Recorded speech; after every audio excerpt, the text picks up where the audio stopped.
Halo teman-teman, baik lagi sama gua Ricky. Kita akan lanjut lagi di sesi Q&A kolom komentar di YouTube.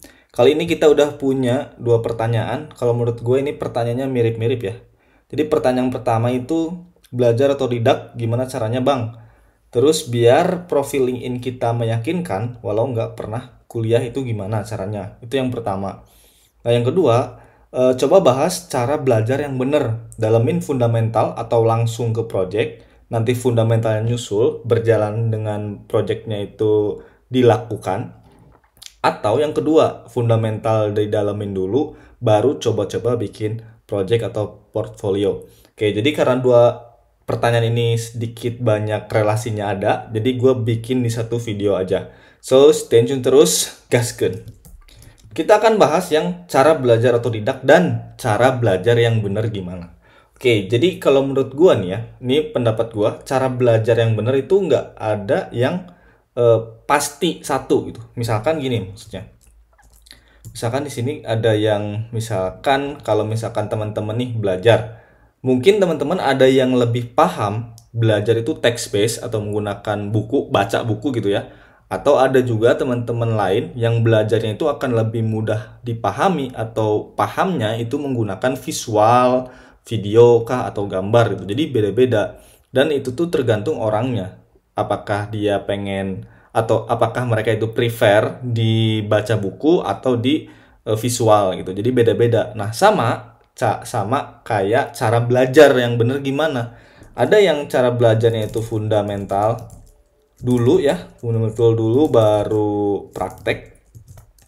Ada yang praktek praktik dulu sembari belajar fundamental atau praktik sembari belajar fundamental. Nah, ini jadi ada dua case di sini. Dan kalau misalkan kita telah lagi nih ya, dari kedua ini tuh nggak ada yang paling benar gitu. Bisa aja ada yang lebih seneng belajar dulu secara teori fundamental baru praktek, lebih mudah memahami seperti itu. Ada yang golongan yang suka praktik dulu baru belajar fundamentalnya, jadi bersamaan. Dan itu fine-fine aja, jadi nggak ada yang benar, nggak ada yang salah di sini ya. Nah, tapi kalau pertanyaannya dilontarkan ke gue pilih yang mana gitu misalkan. Gue pilih yang ini. Yang fundamental dulu baru belajar nih. Jadi gue lebih seneng yang fundamental baru praktek gitu. Fundamental dulu belajar teori baru habis itu praktek. Nah, kenapa gue alasannya suka yang itu? Karena kalau misalkan kita belajar fundamentalnya dulu nih, konteksnya nih ya, kita bikin konteks dulu. Di sini konteksnya web dev. Karena gue lebih ke web dev ya. Jadi software engineer-nya yang banyak ngerjainnya itu web gitu. Konteks di web, fundamental web apa sih gitu ya? Fundamental web itu kalau kita udah mau praktek ngoding itu ada tiga kan. Ada HTML, ada CSS, sama satu lagi JavaScript. Nah gini, tiga hal ini tuh kan fundamental dari web development gitu ya. Pokoknya Trinity nih, sepaket, tiga sekawan lah ya bisa dibilang gitu. HTML, CSS, JavaScript. Nah, kalau kita udah belajar fundamentalnya atau fondasinya, kita tuh nantinya akan lebih mudah beradaptasi, itu yang pertama. Nah, terus kalau misalkan ada pertanyaan, kalau belajar teori mulu, prakteknya kapan gitu ya. Nah, gue punya cara lain. Gue biasanya pakai cara ini nih. Kalau misalkan kita lagi belajar HTML dulu ya, jangan langsung banyak nih HTML. Misalkan kita belajar tentang form, sama kita belajar tentang semantic layout. Nah, ketika kita udah belajar dua ini nih, si form sama semantic layout ya, kayak gini. Nah, ini tuh berarti ketika kita udah belajar teori, kita langsung praktekin. Kayak misalkan kita baca teori form. Oh, form itu kita punya label, kita punya input, terus misalkan nanti kita punya select option, ada radio button, ada checkbox button, dan lain banyak gitu ya. Nah, ketika kita udah belajar teorinya, kita praktekkan langsung bikin form. Jadi nggak usah jauh-jauh kayak langsung ke loncat CSS, JavaScript langsung diimplementasi, nggak usah, nggak apa-apa. Karena kita belajar fundamentalnya dulu, si HTML-nya, berarti kita belajarnya ini dulu nih, form. Oke, kita langsung praktek bikin form.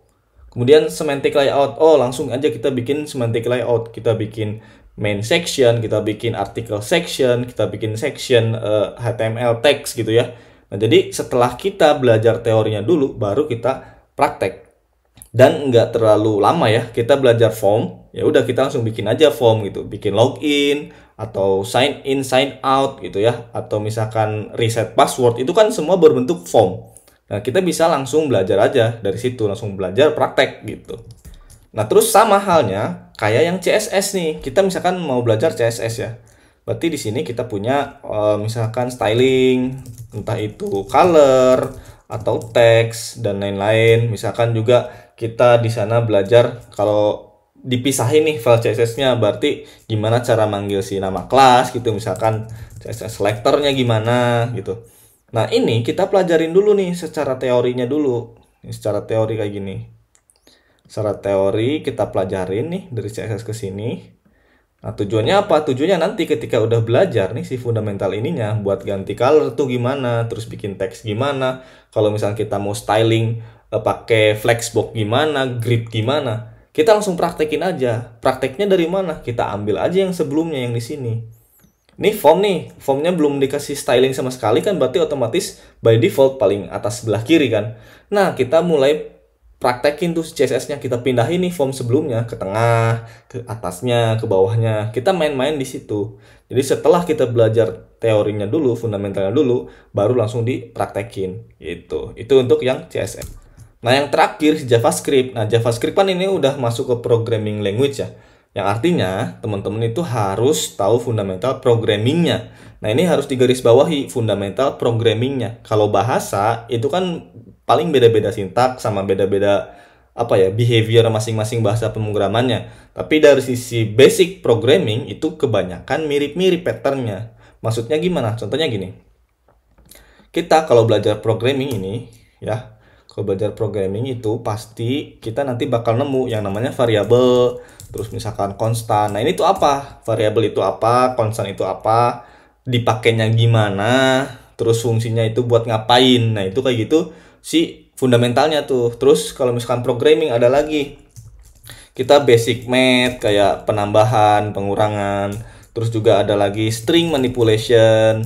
Ya, jadi misalkan kita punya satu buah string. Nah, kayak itu string apaan tuh? String integer apaan? Terus boolean apaan? Nah, itu tuh fundamentalnya ya. Kayak berarti di sini kita tulisin aja deh data types kayak gini nih. Nah, terus string manipulation kita nambahin satu buah string dengan string lainnya. Nah, itu tuh string manipulation itu pasti bakal sering dipakai ketika kita ngoding. Dan juga setelah itu masih banyak lagi nih, kayak misalkan data structure-nya apa, yang umum-umum aja, array, object, atau hash gitu ya, atau hash. Terus juga kita nanti belajar condition. Condition itu apa? If, else gitu-gitu. Dan juga ada yang pakai switch case. Terus nanti belajar apa lagi? Looping. Looping itu gimana sih flow-nya looping? Ketika kita mau melooping satu buah array atau satu buah string itu digimanain caranya, apa aja indikator-indikatornya. Nah, itu tuh dipelajarin secara fundamental. Habis itu apa lagi? Banyak, ada function. Terus misalkan kalau di JavaScript ada event, terus ngupdate DOM ya. Jadi ini tuh fundamentalnya. Terus ada lagi nih sebelum ke event ada kelas. Kalian bikin kelas, nge-instantiate kelas, terus nanti dapat instance variable dan lain-lain. Nah, itu tuh fundamentalnya. Kalau misalkan teman-teman udah belajar fundamentalnya ini, mau nanti ganti bahasa pemrograman itu akan lebih cepat beradaptasi. Itu apalagi kalau misalkan paradigmanya sama kayak JavaScript bisa OOP, belajar lagi kayak Python, Ruby, Java udah jelas bisa OOP gitu, apalagi Java ya OOP banget gitu. Jadi ketika kita udah belajar si fundamentalnya ini, langsung lah baru praktek nih. Misalkan kita mau ngegabungin ya dari 3 buah ini nih. Kita pengen belajar variabel, kita udah belajar variabel, konstan, basic math sama data types misalkan nih. Atau sampai string manipulation lah sampai sini. Kita bikin aja project di sini. Misalkan project apa ya? Tunggu. Misalkan di sini kita bikin project buat gampang-gampang pertambahan, pengurangan. Di sini bikin kalkulator. Nah, bikin kalkulator gitu. Dengan memanfaatkan HTML, CSS, terus JavaScript-nya buat bikin kalkulator gitu di web. Nah, itu bisa. Terus misalkan nanti bagian yang ini nih bagian si array, condition, loop, looping, function. Nah, ini kita mau bikin juga nih. Kita mau bikin apa ya? Misalkan kita mau bikin sistem untuk menghitung nilai ya, nilai sekolah misalkan. Itu kan bisa kayak gitu. Jadi ketika kita udah punya basic fundamentalnya, terus habis itu kita praktek sedikit demi sedikit, nah itu akan lebih cepat kalau gua belajarnya kayak gitu. Nah, terus kenapa gue juga pilih belajar kayak gini? Karena kalau kita lagi belajar kayak di sekolah, di kampus, atau di bootcamp gue kemarin, itu kan dikasih teori dulu ya, nggak langsung kayak baru, ini nih beginner nih nggak tahu apa-apa tentang programming. Terus tiba-tiba dikasih soal tentang array. Ini kan array aja belum tahu apaan gitu, cara cara ngakses masing-masing elemennya aja nggak tahu apaan gitu kan. Makanya teori dulu, fundamentalnya, baru langsung praktek, ada tugas atau apa gitu. Oke, kita udah selesai nih ya bahas buat cara belajar yang benar gimana. Nah, terus pertanyaan yang kedua itu tadi kan profil LinkedIn biar meyakinkan walau nggak pernah kuliah.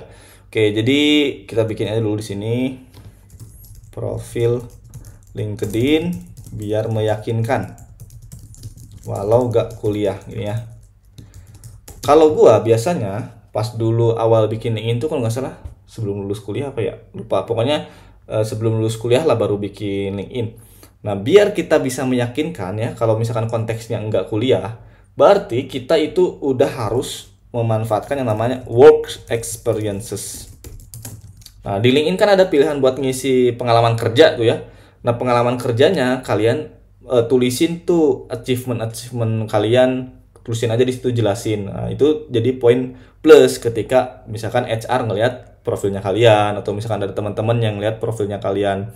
Nah, kalau misalkan konteksnya nih ya belum kerja, berarti apa yang harus diperkuat yaitu projectnya, atau misalkan jadi organisasi, organize atau relawan gitulah. Jadi maksudnya gimana? Misal teman-teman punya project sama satu circle-nya. Nah, itu kalian jelasin project-nya apa, dikasih link ke si project-nya, atau misalkan project pribadi, bikin company profile buat klien atau buat saudara. Nah, itu masukin aja project-nya di situ. Terus kayak organize atau relawan, atau misalkan ini bagus banget nih. Contribute to open source projects. Nah, ini bagus banget nih. Ini nilai plus nih karena nggak banyak programmer atau software engineer yang kontribut ke open source project gitu ya, apalagi yang project-project udah gede. Misalkan ada yang pasti familiar sama Express.js. Nah, ada nggak teman-teman yang kontribut di si Express GitHub-nya? Nah, gitu-gitu kan susah tuh pengen bisa kontribut kayak gitu. Kalau misalkan teman-teman punya kontribut kayak gitu, itu gue yakin nilai plus banget. Karena teman-teman berarti udah bisa aware sama teknologi yang ada, terus pengen nge-improve teknologi yang udah ada gitu ya. Oke, jadi segitu dulu video kali ini. Mudah-mudahan bisa membahas dua pertanyaan-pertanyaan ini. Stay tune terus. Salam programmer best friend. Oh iya, jangan lupa like, share, komen, dan subscribe. Bye-bye.